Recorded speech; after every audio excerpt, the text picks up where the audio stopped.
就是说，既然呢在法院打算是用辩论的方式辩出来说，到底蔡英文的论文存在不存在？那不如既然蔡英文都去了，你就直接台子搬去，你们现场直接来一场辩论会不就得了？我先挑战你，不要嘴炮。节目结束之后，你们中天马上发邀请，好不好？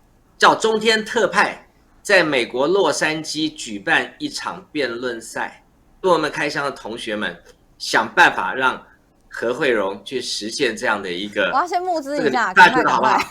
募资一下，1000个，对，集个1000个赞，集个1000个+1哈，要不要来集1000个+1，然后疯狂的给他抖内抖下去。柯文哲访美这件事情，大家就开始关注了嘛。就是说啊，这个不管是即将想要角逐2024，好像就要先去美国一趟面试之旅。那除此之外呢，蔡英文即将卸任，好，现在说要往美国去。那往美国去，他到底能不能如期见到他想见的人？还是说彭批你即将给他什么样的惊喜？这部分，我想先请彭批跟我们分享一下，你会做哪些准备？是不是预备好了？好，大家如果对我熟悉的话，应该都知道我是柯黑第一代，对，而且是真的柯黑第一代的掌门人，其他人都被那个当时那个柯文哲的柯网军打得落花流水的时候，只有一个人屹立不摇，那个人就是我啦！不相信你们回去看看那个以前的这个节目。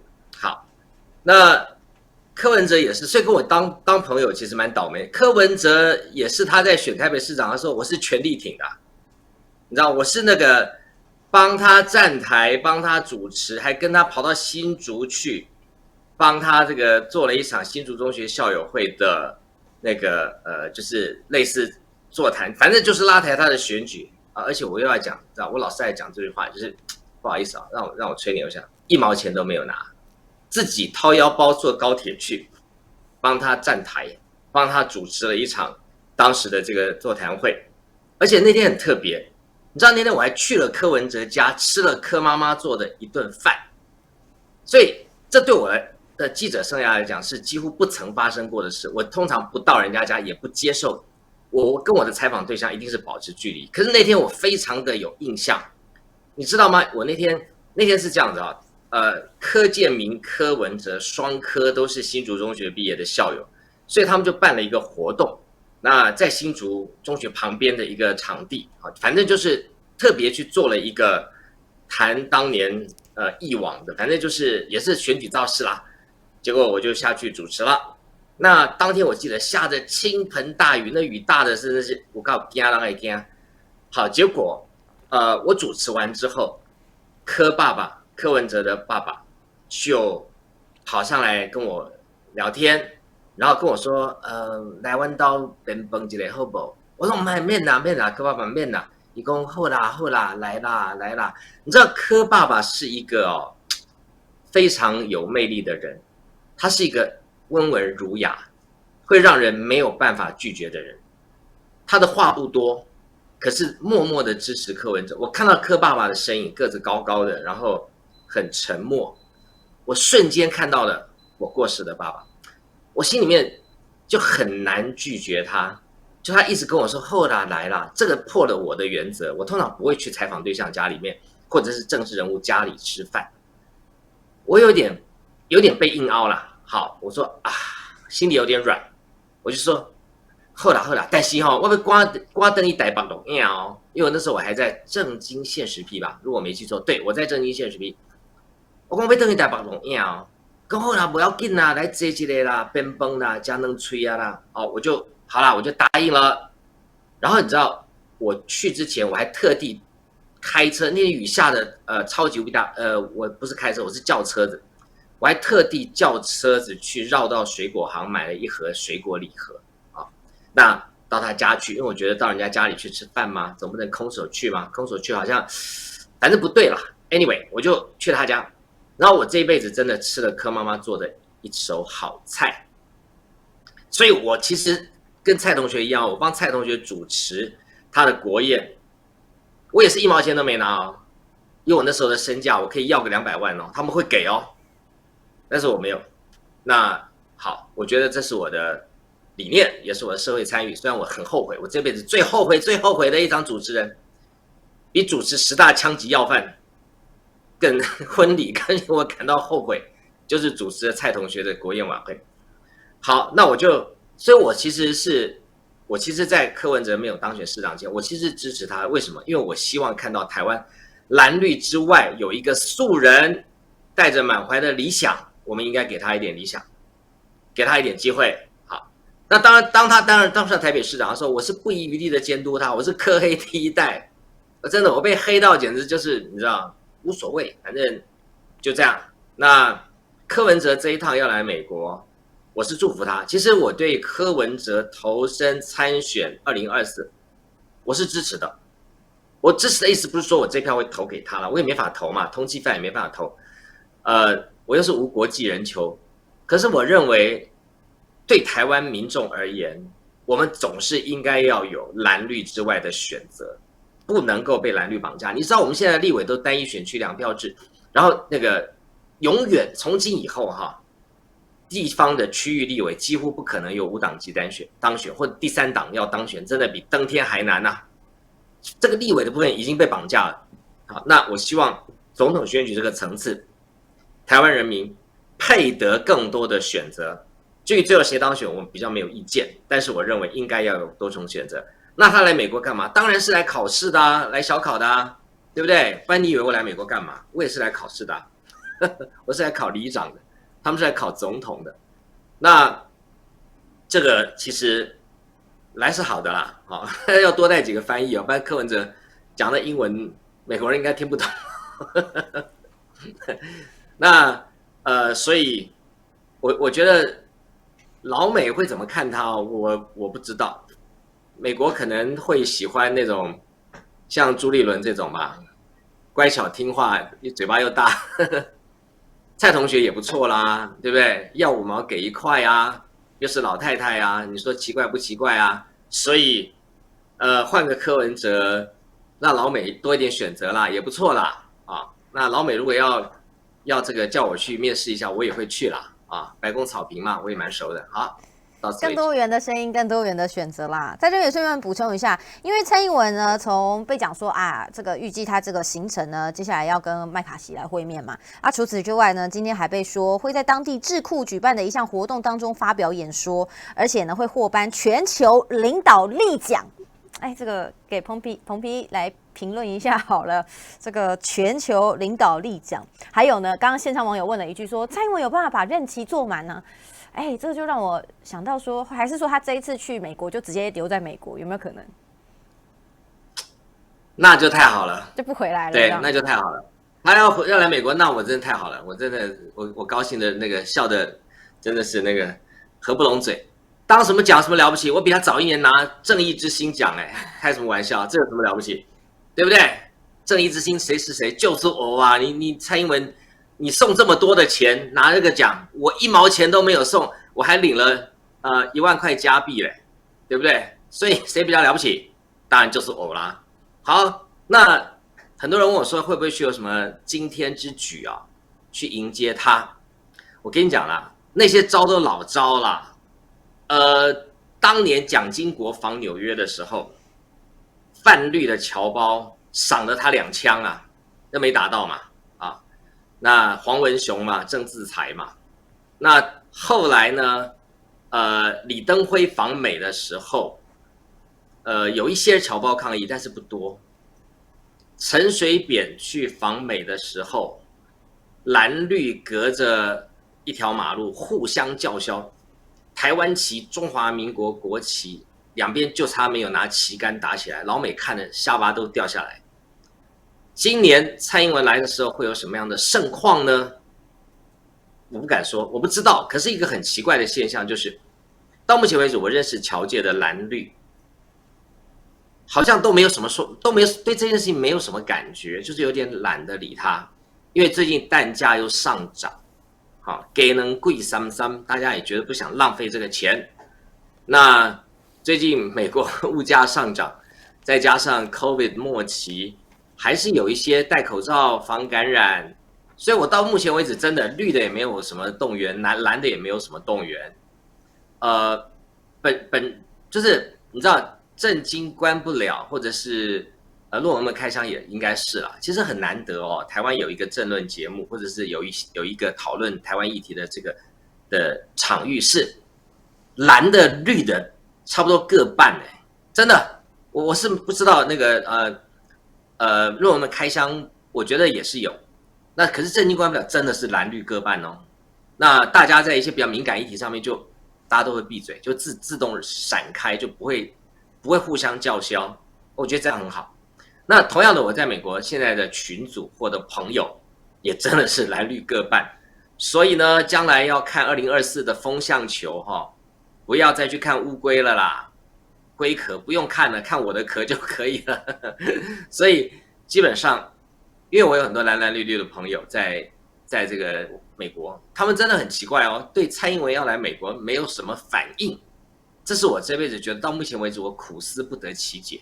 以前哦，马英九来，哦对，马英九来的时候也是夹到蓝绿对呛，那大家都不陌生的话，那个江建祥律师哈，现在是反蔡英文反的不遗余力，但是他是深绿独派，他是在拿到美国护照的时候把中华民国护照给撕了，当场撕了。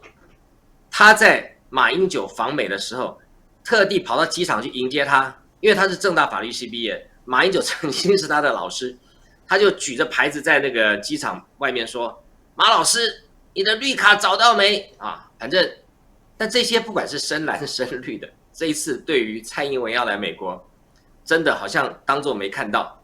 当然到最后，侨委会啊这些拿钱办事的单位，他一定还是会去动员嘛。啊，不过有很多人问我说要不要去，要用什么方法去？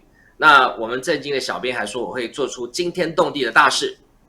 我觉得我很想跑去跟他说：“蔡奶奶，您终于回来了。”除此之外，我真的懒得理他。那他要领什么奖就去领吧。圣经上说哈，意思就是说你这个抬得越高，羞耻越高啊。最后他将会登上时代杂志的封面啊，不是因为他什么对台湾的贡献、对世界和平，而是他的论文造假、欺骗学术界、欺骗国际的学术界的这个丑闻，堪称史上最大的诈欺事件。这件事情，我跟各位打包票，他将来一定会成为美国或者世界重要杂志的封面。彭平，我给你一个建议，就是说，既然呢在法院哦，打算是用辩论的方式辩出来说，到底蔡英文的论文存在不存在？那不如既然蔡英文都去了，你就直接台子搬去，你们现场直接来一场辩论会不就得了？哎，这好点着。要在法院里面辩出来，然后辩论到底存不存在这件事情啊？蔡英文本人又不来，哎，好不容易他本人直接到美国找你了。我先挑战你，不要嘴炮。节目结束之后，你们中天马上发邀请，好不好？叫中天特派在美国洛杉矶举办一场辩论赛，让彭文正对蔡英文。你没有做到，我跟你讲，以后每天见到你一次，我就笑你一次，好不好？去发邀请函，我保证去，我一定去，好不好？来，那个论文开箱的同学们，想办法让何惠荣去实现这样的一个，我要先募资一下，大家觉得好不好？募资一下，1000个，对，集个1000个赞，集个1000个+1哈，我觉得中天的总经理要不做这事也会蛮辛苦的，要不要？来集1000个+1，然后疯狂的给他抖内抖下去，让他们觉得他不办这个辩论是很不好意思的。好，请大家疯狂的+1，疯狂的抖内。好不好？然后如果抖内很多，你现在又把坑挖回来给我。对，如果抖内很多，中天还是不办，那你们就去说中天是这个诈欺，这样好吧？好，就这样子了。啊 ，OK 的啦，拿钱办事可以，OK 的，OK 的。好，在这边呢，还非常感谢线上大家，是不是已经+1刷一排了？我赶快来看一下。哦，有，在刷了。那个刚刚彭碧说集满1000个嘛，那个同一个人我看到一整行111的那个没有算哈，那个算一票。我们来看一下，晚一点我再来数一下线上有多少人。我给你算一票，你就会看英文票是怎么算的。就是刚刚那种嘛，加一加一加一加一加一。对啊，他就这样加上那个总统的。好，我等一下再来看一下线上的大家非常踊跃的持续加一，你们继续加一，我等一下再回过头来数一下有多少人哦。今天呢，我还想要讨论到，就是除了蔡英文的事情之外呢，其实大家也要看说接下来2024的局面，大家非常关心嘛。虽然说还有一段时间，但是看起来民进党差不多就定于一尊了，可是国民党的部分还在。我必须说啦，就是还看不出来到底会是怎么样的一个结果啦。因为即便从一开始觉得说啊，应该是侯友宜了，可是呢，他本人没有表态，然后呢，现在国民党又有各种不一样的声音。那现在国民党的状况又不只是总统候选人预计派谁的问题，还有接下来还有立委的选举嘛？就立委选举从一开始徐巧芯已经站出来了，想要挑战费鸿泰，可是后面呢又出现了，说是可能会有大局条款，然后后来又说，没有要这样子，但结果民进党也出现了所谓的大局条款，这是由那个赖清德讲出来说啊，就不建议说现在的这个现任的议员跑去选立委。除非是艰困选区，或是呢没有现任选区的除外。好，这个说法一说出来，就说，这不就是民进党版本的大局条款吗？好，这件事情呢，他虽然说是说诚信条款，不过这也被这时事评论员黄伟汉就说啦，他说这看起来绿营就是已经很明显的赖清德说要怎么做，大家似乎就照办。虽然说，这个里面一些派系可能会有不一样的声音啊，有不一样的意见啊，但最后还是顺着赖清德的意思来去看这一次接下来选举的游戏规则。关于这个部分，我不知道彭平你怎么看说，所谓的蓝绿接连出现的大局条款，虽然好像很相似，可是这个背后的影响跟反映出来的好像又不太一样，对不对？首先，赖清德得了健忘症啊，他自己在2007年就干过这种事啊，就是半途绕跑啊，而且那时候王定宇还被他恶整了2次。他从立委选市长1次，市长对市长后来又1次，对，所以2次都是王定宇被堵到。我记得其中有一次，绿营的大佬陈诗梦跟金宏伟有没有参加我不知道，还出来痛骂党中央，帮王定宇，就是帮王定宇说话，因为这个严重的违反了民进党内的当年的他们党内的那种所谓的正义跟栽培人才的这种民进党的传统惯例嘛，我讲的是15年前、20年前的事，所以他今天讲这话，大家听了以后会觉得有点莫名其妙。